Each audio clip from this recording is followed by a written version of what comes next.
Mga kaibigan, sa araw na ito ay maririnig po ninyo ang testimonya ng isang nilalang na nais ibahagi ang kanyang kwento upang kapulutan ng aral. Siya po ay si Christy. Magandang hapon po sa inyong lahat. Minsan, ang isang pagkakamali ay may nakatutuwang bunga na itutuwid nito ang isa pang pagkakamali. Panganay po ako sa 3 magkakapatid. Dati na akong tumutulong sa aming mga magulang, ngunit inako ko ang lahat ng responsibilidad mula nang pumanaw si Itay. Pakinggan po ninyo ang aking buhay.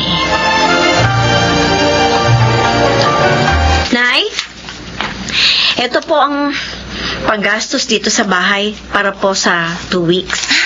Ay, salamat, anak. Binawas ko na po dyan yung para sa bahay, ilaw, tubig at pamasahe ko po sa trabaho. Mabuti nga binayaran mo ng bahay, ilaw at tubig para bawas na ang intindihin ko. Kasi naman po, Nay, lagi nyo nagagastos yung pambayad natin sa tubig at ilaw eh. Pasensya na, anak, ha? Ang sarap kasi magbingo. Nawiwili ako. Kaya yun, naggagasta ko yung pera. Kaya nga mabuti yung ginawa mo. Ikaw na yung nagbayad. Ay, gusto mo na bang maghapunan? Mamaya na lang po. Sakit ang ulo ko eh. Ha? Gusto ko po muna magpahinga. Ba, napapadalas ng pagsakit ng ulo mo, ah. Sobrang pagod lang po siguro ito. Uminom ka ng gamot sa sakit ng ulo para bumuti ang pakiramdam mo. Ha? O siya, sige, maiwan na kita. Babayaran ko muna yung hiniram kong pera kay Maring Laura. Ano po? May utang ko kayo kay Aling Laura? Natalo kasi ako sa bingo nitong huli kong laro. Pero maliit lang naman yun.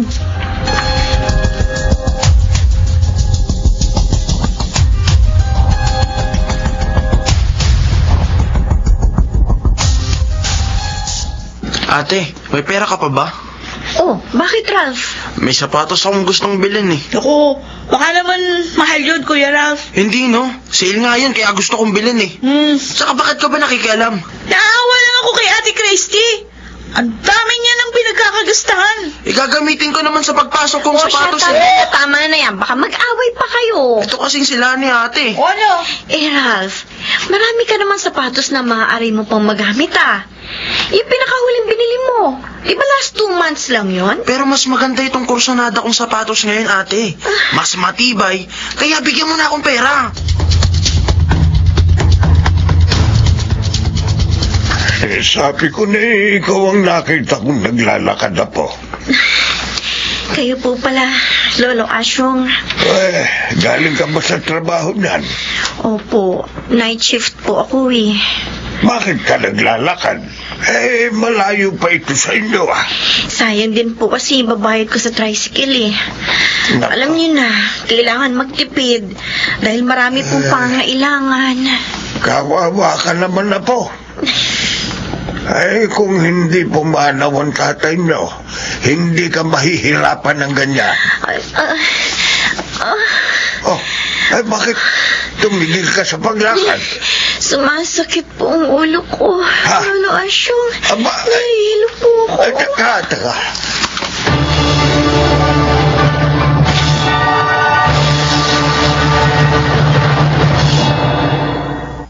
Hindi pumasok sa office si ate? Oo, Kuya Ralph. Masakit daw ang ulo. Naaawa nga ako. Paano kaya ito? Meron pa naman akong gustong biling t-shirt. Ikaw naman? Bili ka ng bili ng damit at sapatos? Hindi naman importante yun eh. Huwag ka niyang bumili. May sakit na nga si ate. Ikaw alam mo, epal ka. Masyado kang sip-sip. O bakit? Sinasabi ko lang naman totoo Kawawa naman talaga si Ate Christy. Trabaho siya ng trabaho. Si Inay naman puro bingo. Ikaw naman puro layaw. Pag hindi ka pa tumigil ng kadadaldal, Ano? susuntokin na kita. Sige! Pwede ba? Pwede ba tumigil na kayo? Masyado. Masakit ang ulo ko. Hayaan niyo naman ako matahimik. Yan. Nagalit tuloy si ate.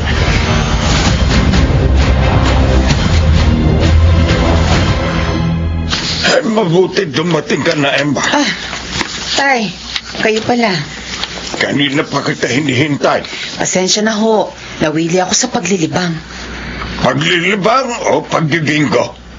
Tay, bakit parang nagagalit kayo? Eh, hindi tama ang ginagawa mo.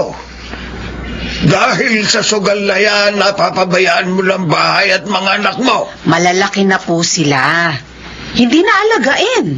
At kahit itong bahay, kaya na nilang intindihin. Isa pa, mag-aalis lang naman ako ng lungkot dahil sa pagkawala ni Mario. Emma, mahigit 1 taon nang patay si Mario. At mula noon, nalulung ka na sa bingo.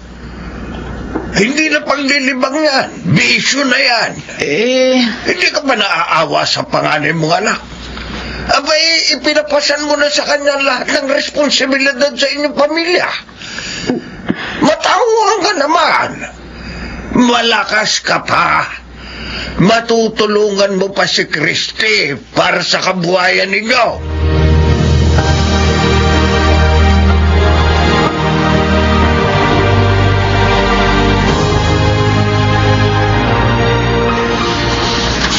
Sabi niyo, Doc Joseph, lumabas na ang resulta ng mga pagsusuri niyo sa akin. Yes, Christy. Anong resulta, Doc? Anong sakit ko? I'm sorry, but you have brain cancer.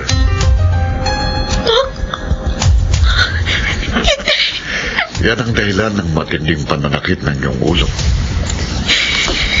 Sabihin niyo sa akin, tatagal pa ba ang buhay ko? Oo naman. Pero kailangan mong maoperahan.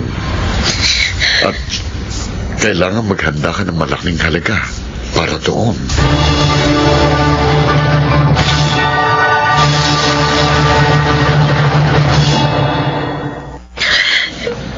Ate Christy, bakit umiiyak ka? Lani. Masakit na naman ba ulo mo? Lani. Bakit, ate? Ano ba nangyayari sa'yo? May sakit ako, Lani. Yun ang sabi ng doktor na sumuri sa akin. Oh, nagpa-check up ka na pala. O ano raw sakit mo? Brain cancer, Lani. Yun ang sakit ko. Ano? Brain cancer? Oo. Yun daw ang dahilan ng matinding pagsakit ng ulo ko at ng pagsusuka ko. Alam na ba ito ni Inay? Hindi pa. Hindi ko nga alam kung paano sasabihin ang tungkol sa sakit ko. Christy! Oh, anak ko. Ate Christy? Inay. Ralph. Narinig namin ang mga sinabi mo, ate. Anak, anong sabi ng doktor? Paano magagamot ang sakit mo? Ooperahan daw po ako. At kailangan ko ng malaking halaga.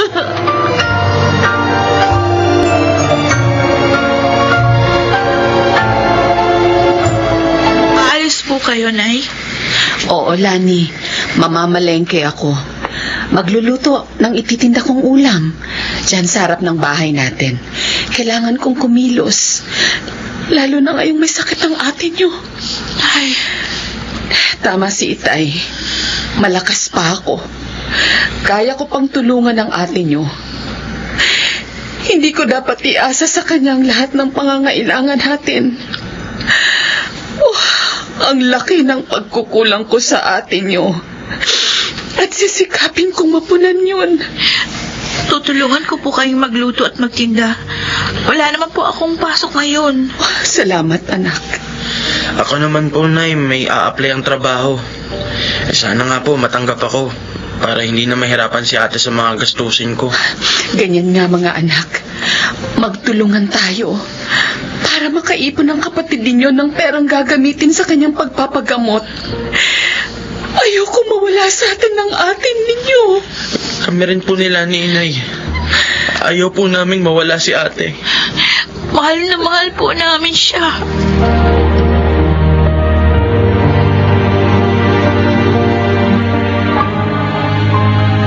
Narito na po ako, Dr. Joseph. Bakit kayo tumawag sa akin? Dahil may mahalagang bagay akong gusto mo sabihin. Tungkol ba sa sakit ko? Oo. Dok, wala pa akong perang magagamit. Tumutulong kasi ako sa pamilya ko. Dahil ulila na kami sa ama. Dalawang kapatid ko pinag-aaral ko. Mag-aaral pa po ako ng mahihiraman ko ng pera. Christy, hindi mo na kailangan gawin yon. Hindi na. Pero bakit? Dahil hindi mo kailangang operahan. Wala kang cancer. Migraine lang ang sakit mo. Ano?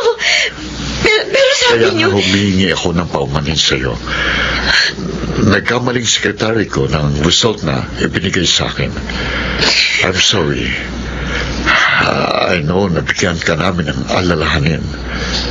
Sana'y mapatawad mo kami.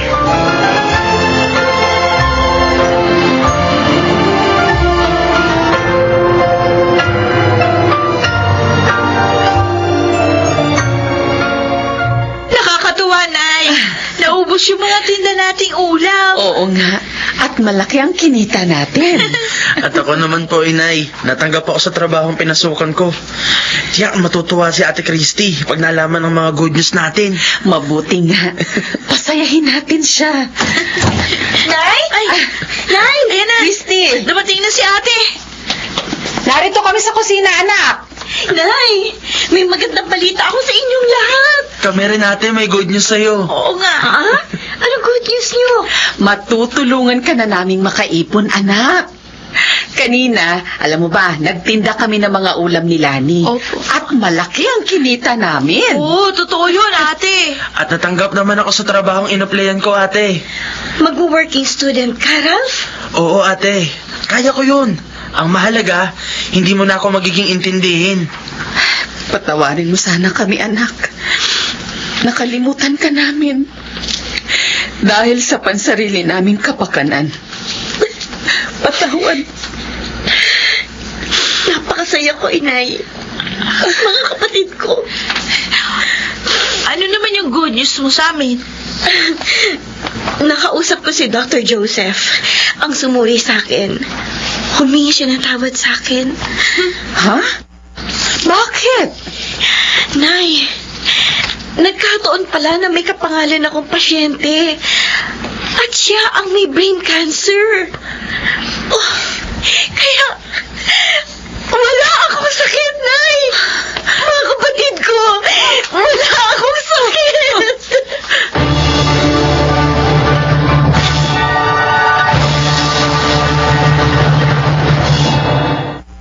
Mula noon, naging napakasaya ko na. Dahil kahit wala akong sakit, hindi na nagbalik sa dati nilang gawi sina Inay at Ralph.